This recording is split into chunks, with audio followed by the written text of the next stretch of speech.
All right, if you're joining us online, we'll get started in just a moment, so stay with us and we'll get started soon.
Okay, well, we'll go ahead and get started, and if others come along, we'll let them join us late.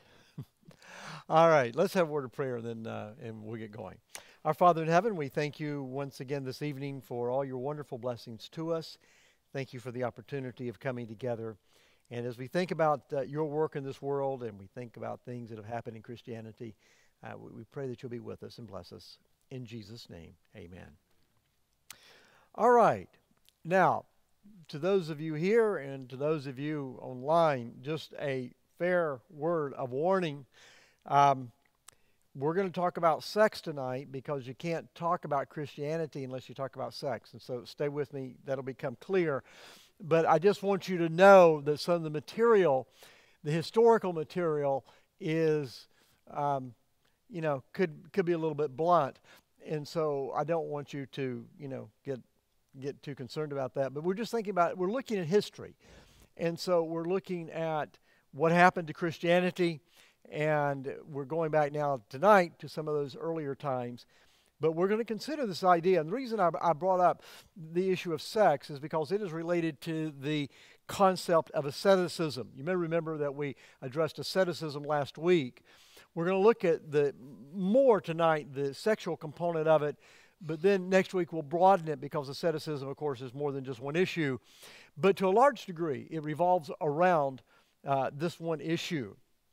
And so we're going to take a look at that. And we're going to focus also on a man, and we'll go over his story. His name is Augustine, and he lived from the mid 300s to the early 400 AD. And he is probably the most significant theologian in Christianity. So when you look back in Christian history, you have Augustine, and then you have, of course, Luther and Calvin. Both of those individuals all three of those individuals heavily influenced Western society. And so Augustine was a well-educated person, wrote a lot, and so had a tremendous impact. You may remember that Martin Luther was what kind of monk? Remember?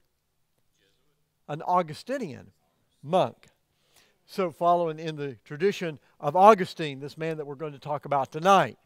And you remember Martin Luther, of course, the whole thing about him being in a cell and beating himself and starving himself and all of that. This is this whole concept of asceticism. So what we're going to do is we're going to go back and get some roots of this, and we can see sort of how some of it developed. Well, Augustine, I mean, no one knows what he looks like. Anyway, for whatever's worth, some artist did that.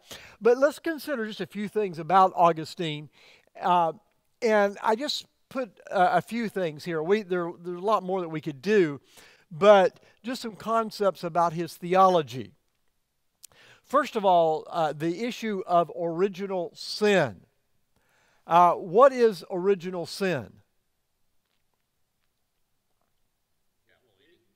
Huh? Okay. Yeah, that Adam sinned, and what happened? Then everyone has now become a sinner based on what Adam did. Now, also, what was the original sin of Adam? Hmm? What? Sure. I mean, there's no question that ultimately sin goes back to Satan. But we're talking about humanity. Uh, but what was the original sin? Not with Satan, but here in this world.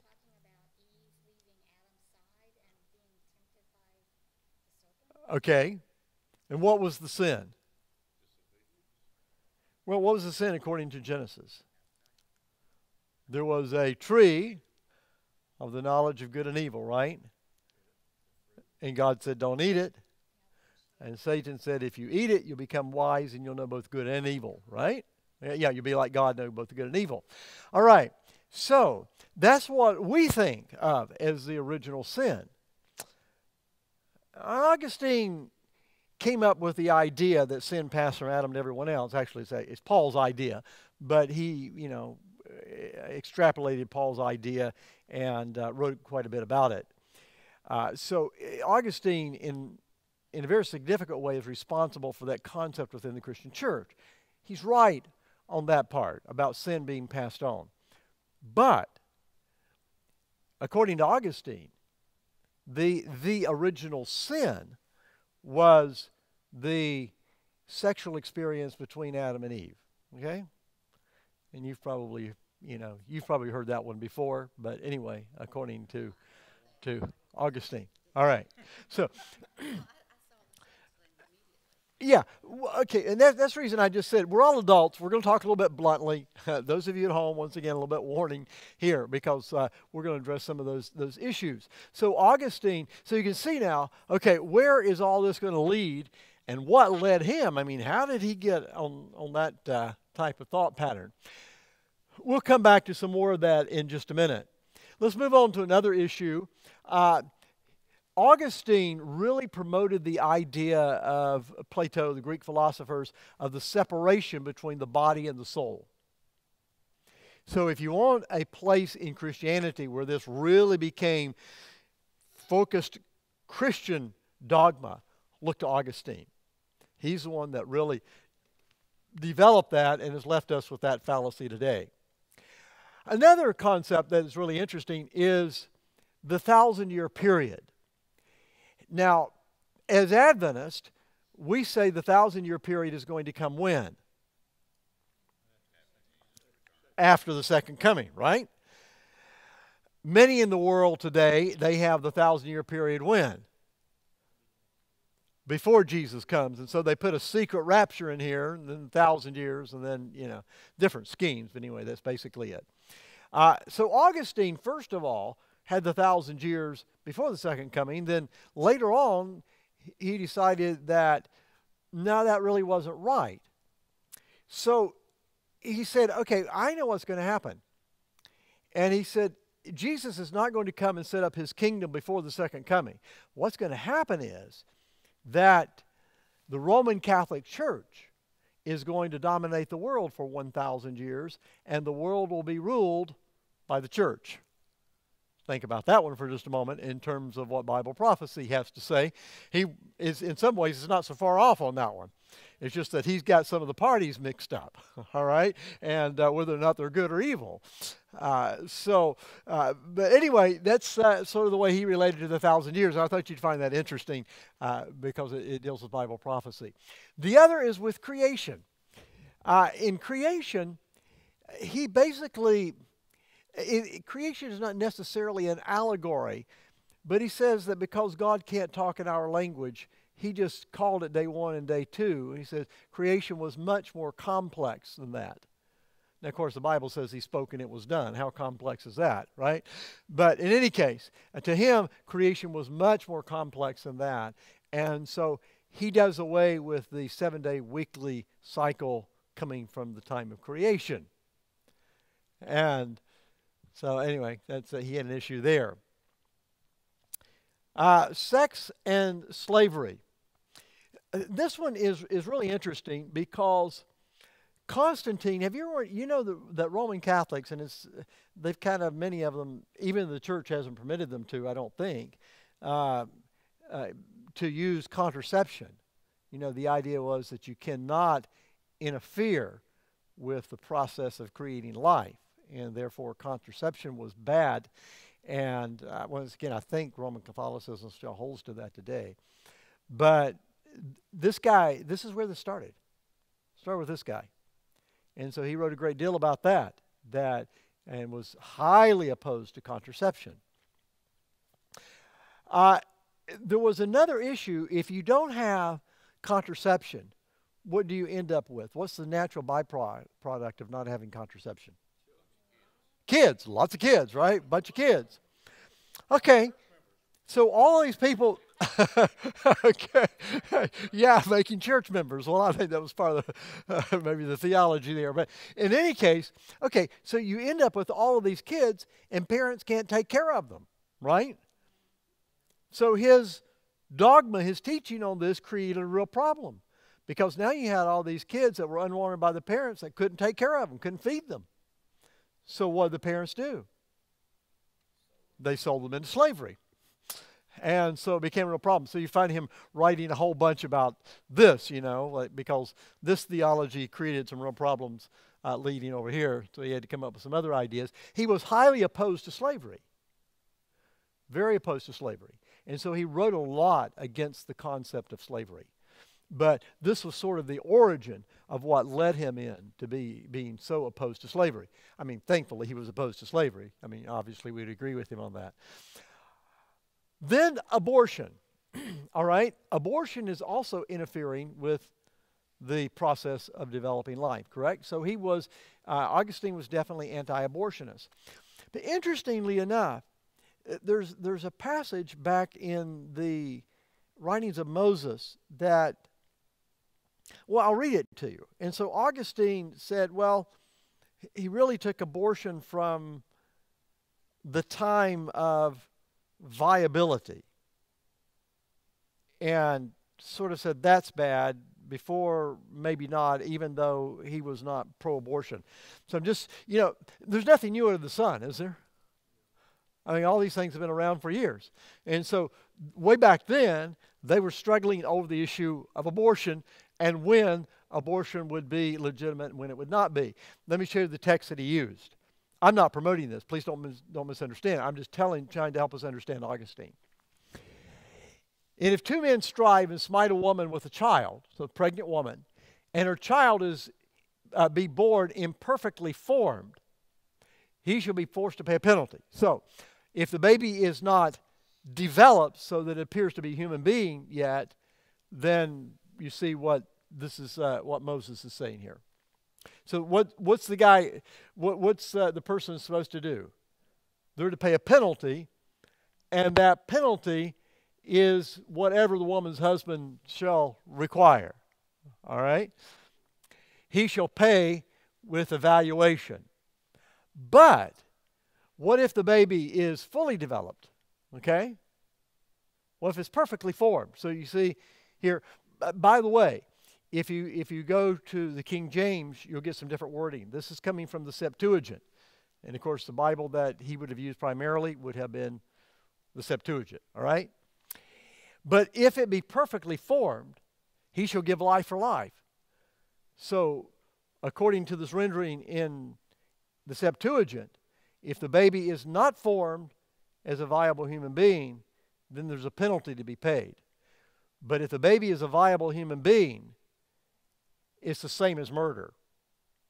So the person that murders the baby, even though it's an accident, has to be what? Has to be put to death. So it says, but if it be perfectly formed, he shall give life for life. And now here's this rule. Remember, Jesus quoted this rule, did something with it. That he said, a life for a life, an eye for an eye, a tooth for a tooth, a hand for a... That was Mosaic justice, right? Right? Somebody break your tooth, what do you have the right to do? Say, open up, you're losing one, right? And so it's so you see, if the child was viable, it's a human life, and therefore, if the life has been taken, then your life has to be taken in order to substitute for that. So,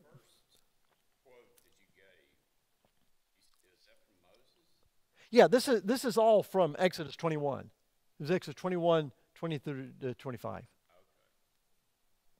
And this comes from the English translation of the Septuagint. So anyway, when it came to the issue of abortion, he sort of relied on this text. And even though he was opposed to abortion at all, he sort of relied on this text to give some guidance. It's kind of an interesting character. He was opposed to contraception, opposed to later-term abortion, and he was opposed to early-term abortion as well, but it was kind of a gray area for him. So, anyway, I thought you would find that interesting, especially in the context of today's things. All right. Now, look at this. If you describe something as mud or as a whirlpool, you know, the toilet, right, washing down the drain, as change, thorns, a seething cauldron, an open sore that must be scratched. Anything positive about that? That's his description of sex. All right? All those are terms that Augustine used about sex. Okay? It's mud, it's a whirlpool going down the drain, it's change, thorn, etc. All right. What's this? I'm going to tell you the story in just a minute. All right. Just one quote from him before we get to the story. He wrote this work called Confessions. Oh, I left my computer back there. I meant to bring it up here. I want to read you some things. Hear me, O God, woe to the sins of men. When a man cries thus, thou show him mercy. King James translation here. For you did create the man, but not the sin in him. This man had a life of heavy guilt, based to a large degree around sex. Would you be willing to go back? I left my computer back there. There's some things I left on I want to read to you in the video room. Yeah. Thank you, Gabe. Appreciate it. So anyway, Constantine grew up in a home that was somewhat Christian. He was in North Africa, and he went through some tumultuous parts of his life, going back from the early years. What I'm going to share with you when I read this is something that he wrote in his Confessions that we just read from there. But it's about when he was, you don't have your keys? Mine are laying back there in the, thank you. He started this, reflecting back at least, later in life. This turmoil in his life started, as he addresses it in his Confessions, when he was 16 years old. And so he started struggling with this whole idea of sex. And so his life took a number of different turns as it related to this particular topic. But what I want to read to you is something that he wrote in the Confessions, and once again, starting back when he was 16. And I think you'll find this kind of interesting. He says, during this 16th year of my age, I lived with my parents, having a holiday from school for a time. This idleness imposed upon me by my parents. The thorn bushes of lust grew rank about my head. Remember now, he's 16. The thorn bushes of lust grew rank about my head, and there was no hand to root them out. Indeed, when my father saw me one day at the baths and perceived that I was becoming a man and was showing signs of adolescence, He joyfully told my mother about it as if already looking forward to grandchildren, rejoicing in the sort of inebriation in which the world so often forgets you, its creator, and falls in love with your creature instead of you. The inebriation of that invisible wine of a perverted will which turns and bows down to infamy. Now, he's talking about sex, right? Remember, the original sin of Adam and Eve, okay? You got this? So now he's looking back. He writes this later in life, looking back, and he sees now that the devil was, through this means, taking hold of him, and he could not for the life of him understand why he has a very low view of his dad, why his dad would want to have children, or him to have children, grandchildren. I mean, what a horrible thing. Because that comes through the sin of lust. Well, more about that in just a moment. All right. He says that, but my mother's had already begun to build, that in her heart begun to build God's temple and foundation of his holy habitation.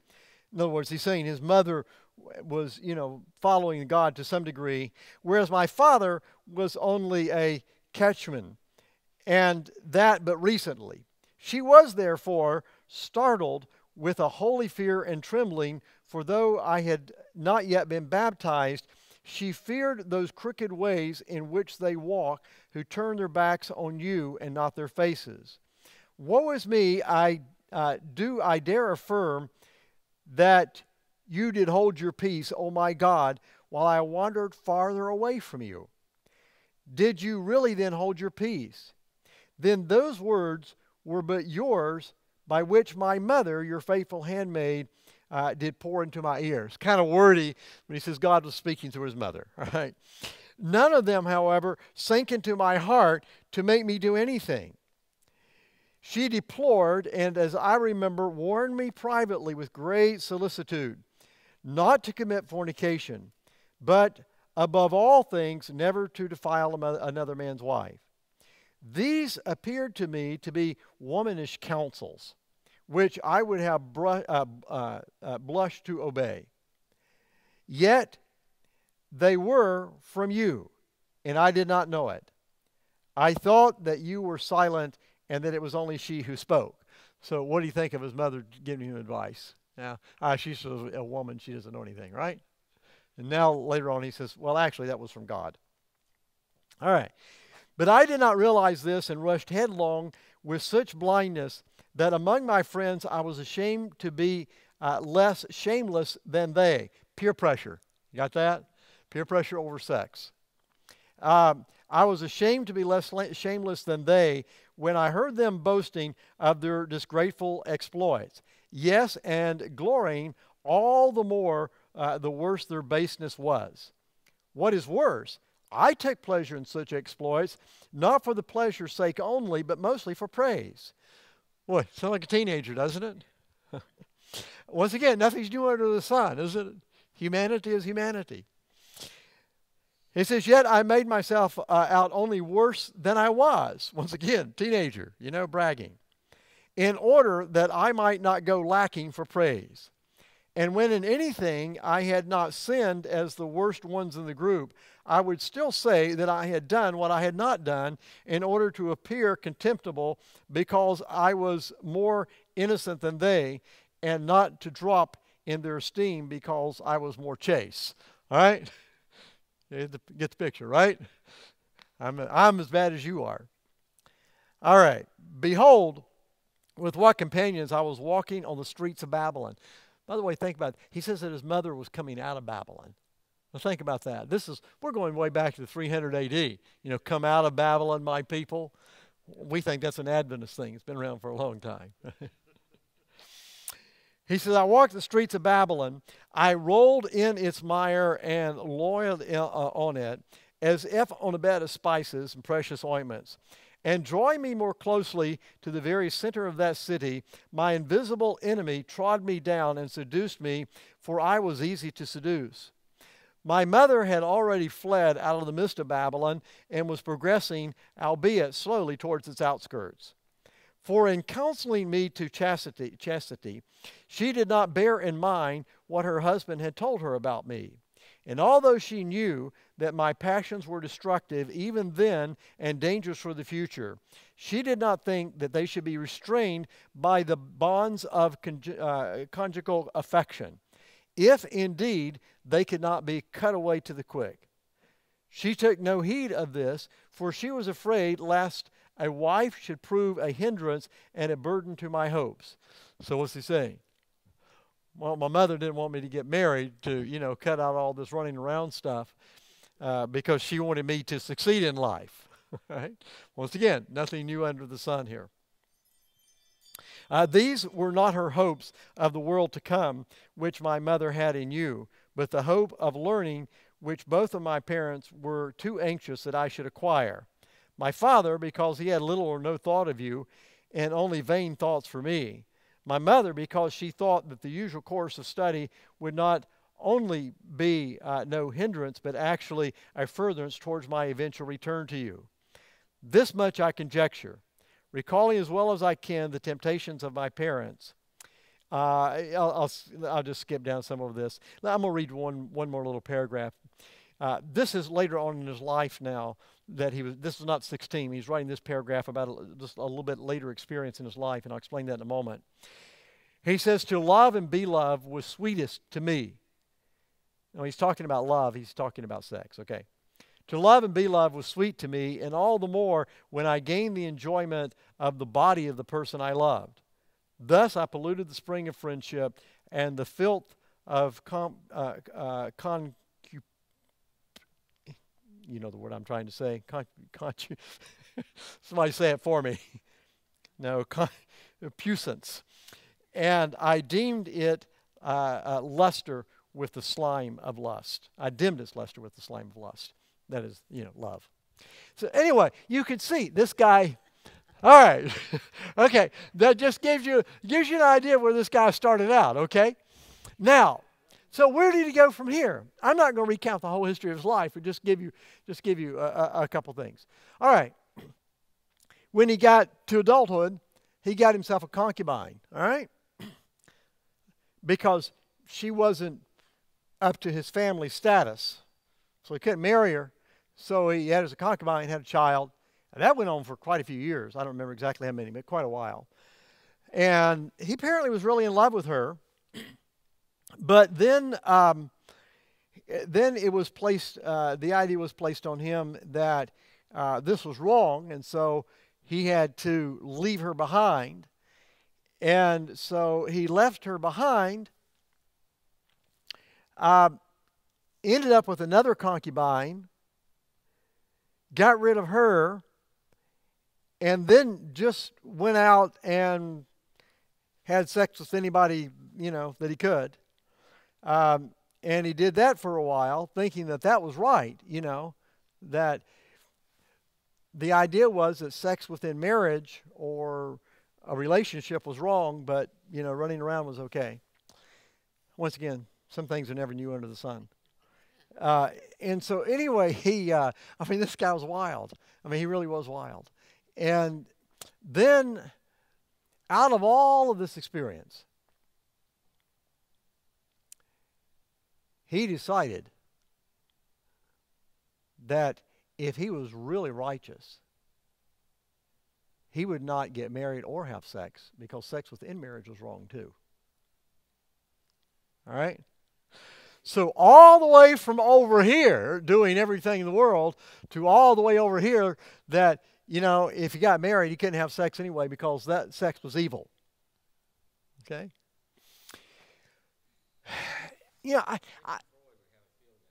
What's this? Well, yeah. Or vice versa. Sigmund Freud was crazy as the day is long.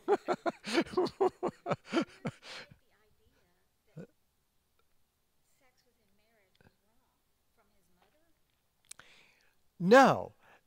This had been around. The roots of this were in Christianity. The roots of this understanding were already in Christianity. So he he inherited some of these ideas existent in Christianity already. But this guy was smart, and at least he was intelligent, and he developed these ideas. And he was a great scholar and wrote voluminously about these things. And so consequently, he takes some of these ideas now, and he gets them firmly cemented now into Christianity as valid thinking of the way a Christian should be. Think with me for just a moment. Christianity, if you think of Christianity, Christianity has always had an uneasy relationship with sex, right? Do you find that in the Old Testament? Not an uneasy relationship at all. Well, you have the whole book of Song of Solomon. Think about that for just a moment. You see the contrast? There is definitely a difference between the concept that the people of the Old Testament had and the concept now that took place in early Christianity. And in Christianity, you started developing this whole concept, and we'll look more at it next week. We talked a little bit about it last week. And that is that anything that brings pleasure is sin. So the only way to be truly righteous is to do what? Totally deny self. Don't eat any food that tastes good. Don't, anything that brings pleasure, that's sin. Stay away from it. Sure.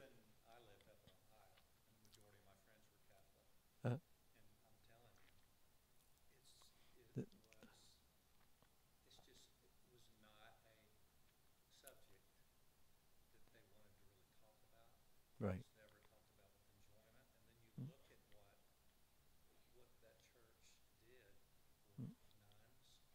Mm-hmm. Mm-hmm. Right.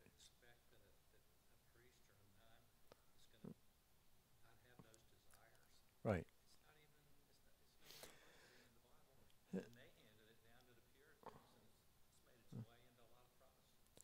Sure, absolutely, without doubt. Sure. Yeah. Yeah.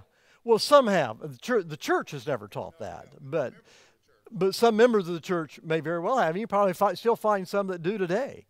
And so within Christianity, you find this uneasy relationship with the whole concept of sex. Well, anyway, this is where it started. Now I want to go back and yes, he became celibate.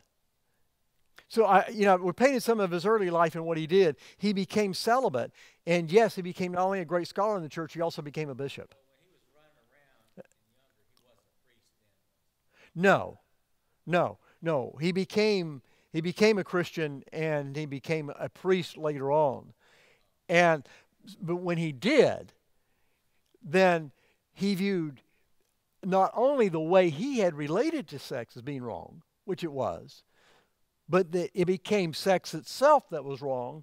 In fact, it was so bad that it was the original sin that Adam and Eve committed in the Garden of Eden. You see how extreme it got?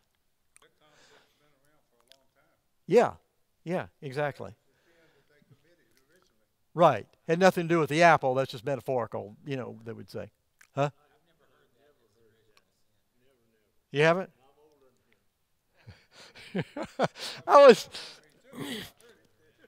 when you have evangelistic meetings and you go out and you visit people, evangelistic meetings attract some strange characters sometimes. We went out and visited this guy, and I kid you not, it was I hate to say this, but it was one of the nastiest houses I've ever been in. The guy had monkeys, okay? Not a whole bunch of them. I don't remember what he had. 2 or 3 monkeys, and they were running everywhere, doing whatever everywhere. And so it's one of those places where you really don't want to sit down, but you feel compelled that you have to.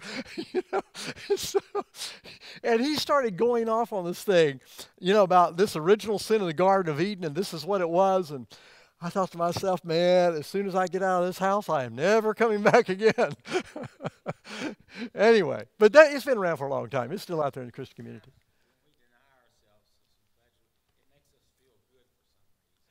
Yeah, it does.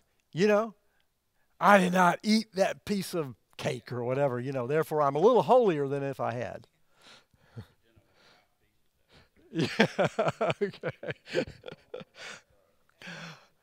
All right, let's look at a little bit now of this whole thing of as it related to, who now who in Christianity are the most righteous people? Who are the holiest people? I'm not talking about in reality. I'm talking about in concept, okay? Sure, the monks and the nuns and the priests, etc. And so, they have to deny themselves everything. We're looking at the roots of what is currently going on in the Catholic Church today as it relates to priests, etc. I mean, it's the same thing. And of course, you all know the modern news on that. We don't need to go there. But all right, the first council, this one is in Spain. This is more of a regional council, but I just want to throw some of these things to show you how these concepts were here in early times. Look at 306, all right? So a bunch of these bishops come together there in Spain, and they say that bishops, presbyters, deacons, and others with a position in ministry, and this would include people that sing and et cetera, are to abstain completely from sexual intercourse, right? So if you're one of these holy categories, then with their wives and from the procreation of children. Now, Augustine said when it came to with Adam and Eve in the Garden of Eden, that God had never planned for them to enjoy sex. That's the sinful part. The enjoyment. So God didn't create it that way. That was made by sin. All right? That's where the original sin thing came in. And so that was the sin part of what happened. That God never meant for it to be that way. God meant for it to simply be an intellectual, mechanical thing by which new life would be formed. In fact, in the city of God, he went so far as to say that the seed would enter from the man through the ear of the woman. Now listen, I already told you about the guy's earlier life. He understood biology, okay? So he wasn't stupid. But this is where he led. But what he did, he says, well, in the Garden of Eden, it couldn't have been that way. So in the Garden of Eden, it must have been this way in order to say that there was no enjoyment. All right? But hey, listen, remember, this is the most significant early church theologian and was still the most significant theologian in Western Christianity until the day of John Calvin and Martin Luther.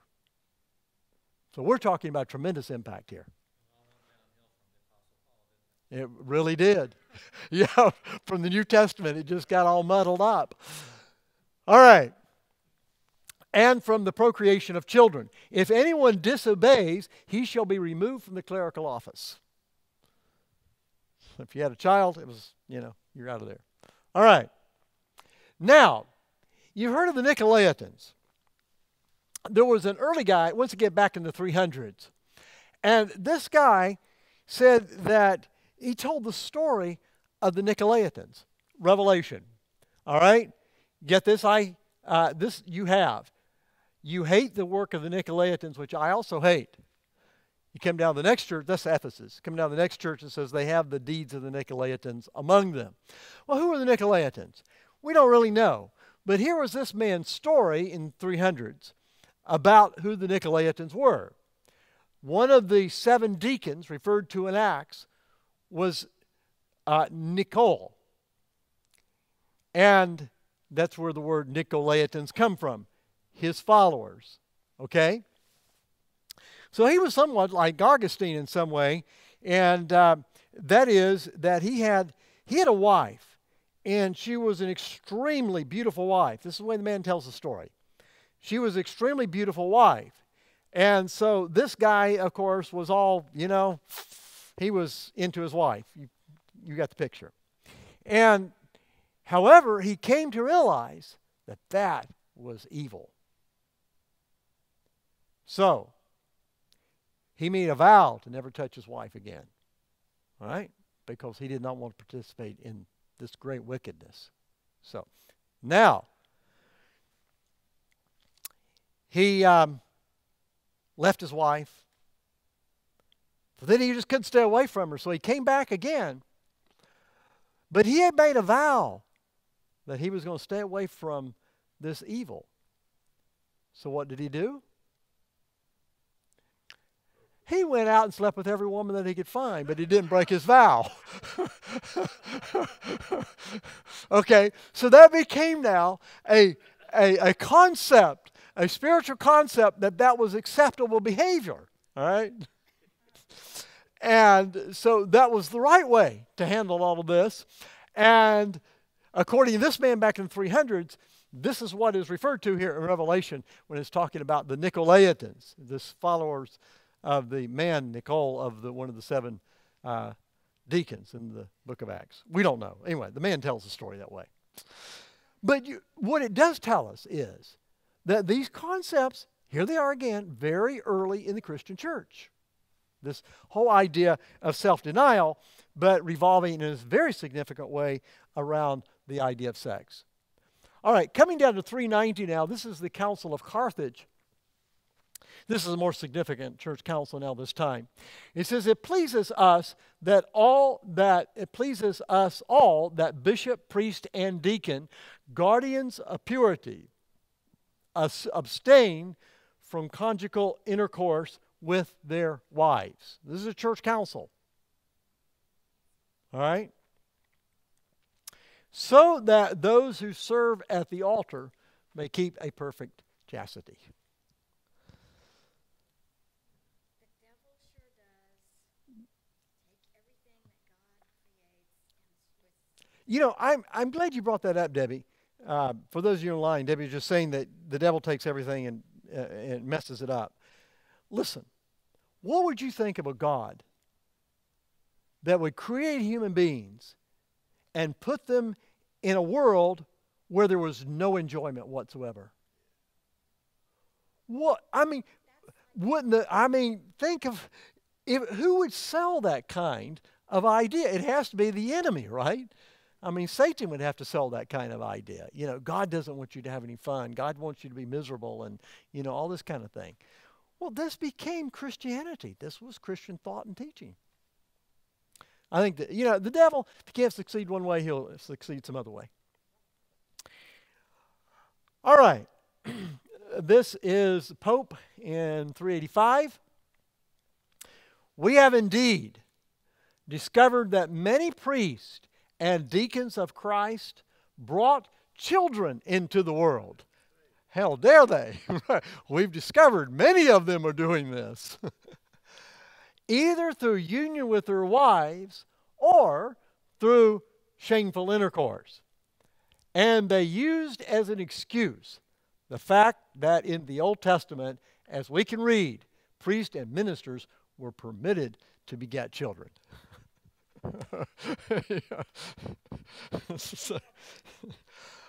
All right, so you can see this Pope, this is early on, once again, he was pretty upset by their behavior. Council of Nicaea, 325 AD, very early once again. This is a very significant church council, all right?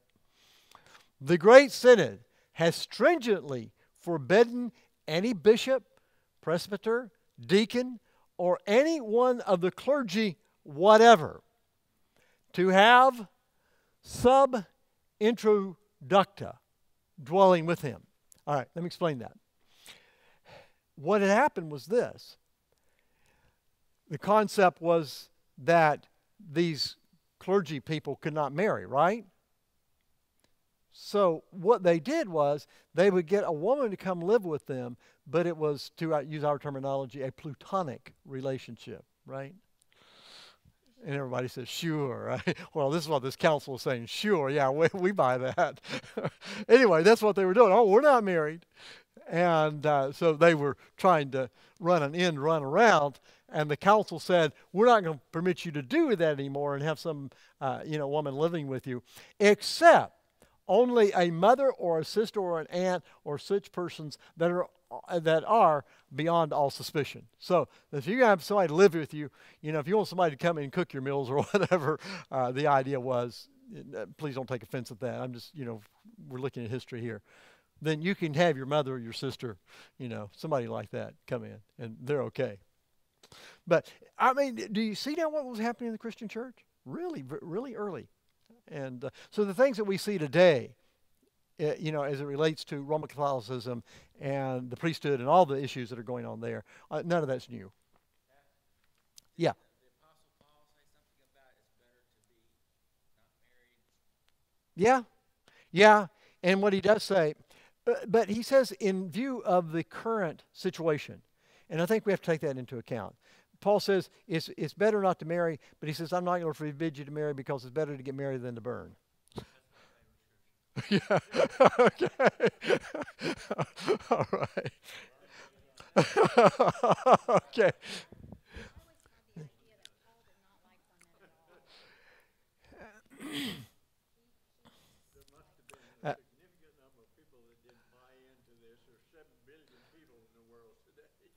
Well, I mean, yeah. Well, I mean, there obviously, you can see in the Council of Nicaea there were a lot of the priests that weren't buying into this idea. By the way, this was never universally legislated by the church. That had to wait too much later. What you had is you would have a pope here and a pope there. But listen, keep this in mind, that there were 5 popes in about 200 years, 400 down to early 500, et cetera, late 300s. 5 popes that were married or that were children of priests or bishops that were married.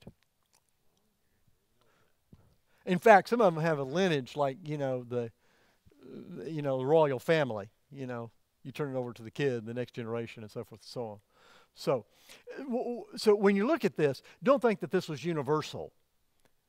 I just want us to see that there were very strong roots of this existing in Christianity. And you see that, some of these things are addressed here early on. All right, coming down to 565 now. Notice now, this is the Roman Emperor Justinian. Yeah, but look, he's telling the church what to do. You have this strange combination between church and state. He says, in disregard of the sacred canons. So he's appealing now to church tradition. All right? Canons, those things that have been voted at different councils, etc. In disregard of sacred canons, have children by women. He's talking about, once again, the clergy. Have children by women with whom, according to sacerdotal regulation, they may not cohabit. Now, wives are included in that. That's, he said you're not supposed to be married. You're having kids with these women. And so Justinian was upset about it. He said to them, you got to get rid of your wives. He demanded that they get rid of their wives, and he said that all the children I'm declaring illegitimate. And this was a time when that meant something. And this is the Emperor of Rome. You see how closely intertwined he was with the church. He appeals to the church canons in order to make civil law. And for the church. He says that what they have done is the same as procreating by having these wives, the same thing as procreating in incest and in nefarious nuptials. So, you can see Emperor Justinian was pretty upset about this. And that was, 565? All right. Now, you may find this interesting because, the church was not united. You have the Orthodox and you have the Roman Catholic. What we've looked at mainly is Roman Catholic, right? Even though in earlier times it kind of, went back and forth. But we're coming down to 692 now, and this is the council at Constantinople, and this is Orthodox, okay? They took a different view. Nor shall it be demanded of him, that is, of the priest, at the time of his ordination, that he promised to abstain from lawful intercourse with his wife. this is what was becoming common in Western Christianity, but in Eastern Christianity, they said, we're not going to do that. Lest we should affect injuriously marriage constituted by God and blessed by his presence. So you can see the Eastern church had a much healthier view of marriage and said marriage was blessed by God. These are the Orthodox churches in one of their councils in Constantinople. And so they said, no, the clergy can marry, it's okay, and marriage is blessed by God, and they don't have to refrain from marriage. My understanding is they can. I probably need to do a little more research on that to verify that, but I think they can. All right, the Second Lateran Council. Now you look at the date. We're coming all the way down to 1139. And this is where it really starts getting strong Roman Catholic control and doctrine. It says, who transgressing the holy precept, these are the priests, etc., have dared to contract marriage, shall be separated, that is, from the church. For a union of this kind, which has been contracted in violation of the ecclesiastical law, we do not regard as matrimony. So, if a priest is married, the church is saying, we do not regard that as marriage. Those who have been separated from each other shall do penance commensurate with such exercises. So if you got married, you get separated, and you do penance to pay for the great sin that you have committed by being married. All right, so this now became Roman Catholic law, and this is the law that's still in effect today for Roman Catholicism. All right? Yeah, let me go back. 1139, yeah. All right. No. That's it. Now, there is, with the current Pope, there's some tension over some of these social issues. There are some, I was reading a while back, there are some Catholic priests, I think, that in some locations have married and some that have been brought into the church that aren't married, and there's some of the more on one side that are really, really upset about it, and the Pope doesn't seem to be quite so upset about it or something. I don't know. There's still tension over all this stuff in the church. Anyway, that is kind of gives us a little bit of an overview of asceticism as it relates now to sexuality. And the whole concept of Augustine that sex is bad is still the view of Roman Catholicism. Now, I could be unjust. You have to be careful when you talk about Roman Catholicism, because it's not the monolith that we, the singularity that we all make it out to be at times. It's much more complex than that. So we're talking in general terms here. But, contraception is still bad within Roman Catholicism. And it goes all back to this whole idea. In any case, we'll talk more next week about asceticism. We'll look at maybe a little more broader aspect of monasticism and so forth and so on. I'll share with you about one of Augustine's great patterns that he wanted to follow. And he was a weirdo monk down in Africa. I'll share that with you next week. All right, any observations or anything you want to share before we go home? I hope I haven't been too blunt here, but I don't know how to talk about history, and you really can't talk about the history of Christianity unless you address this issue. Back to one of your statements you made just a little bit ago about God created man and woman and told them to go replenish the earth. Right. God never intended all of this stuff. This is some weird thinking of people that got dominant some way. Yeah, and you say, well, where did all this weird thinking come from? And that's something about asceticism that we need to address. Where did all these, extreme, excessive self-denial? There's nothing wrong with being involved in some self-denial. Probably all of us need a little bit of that, right? But this extreme self-denial that we're talking about, how did all that stuff get started? And how did that get equated with righteousness and holy living? And we need to look at that.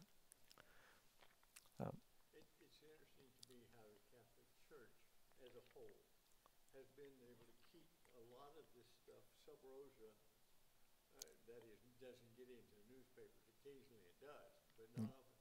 Because as funeral director, it was my job to haul priests up to San Francisco to have them have a good time Mm-hmm. for an evening. Mm-hmm. And Yeah. so it's pretty rampant within the church, but it never seems to get out. Yeah.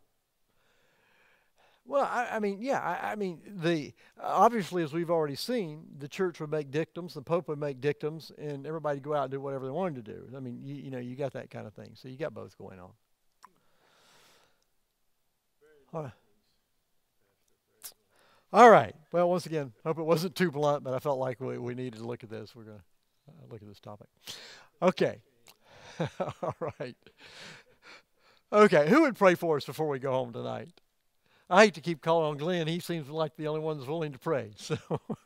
Dear Heavenly Father, we thank thee again for your love, your mercy, and your grace. Lord, we thank you for what you've given us in this victory in our heart. Pray that you would impress these things upon our mind that we might be able to see the devil and Satan as he works in the world. And as Debbie's talked about, he just twists and perverts everything that you would make good. Lord, thank you for our salvation, that we then we can be with you in heaven before dying on the cross for each one of us. Lord, we pray that you be with those on our sick list and those that are grieving. Pray that you give us traveling mercies as we go home. Thank you for the words that the pastor has spoken tonight. For I ask these things in Jesus' precious name. Amen. Amen. Well, thanks for being here today.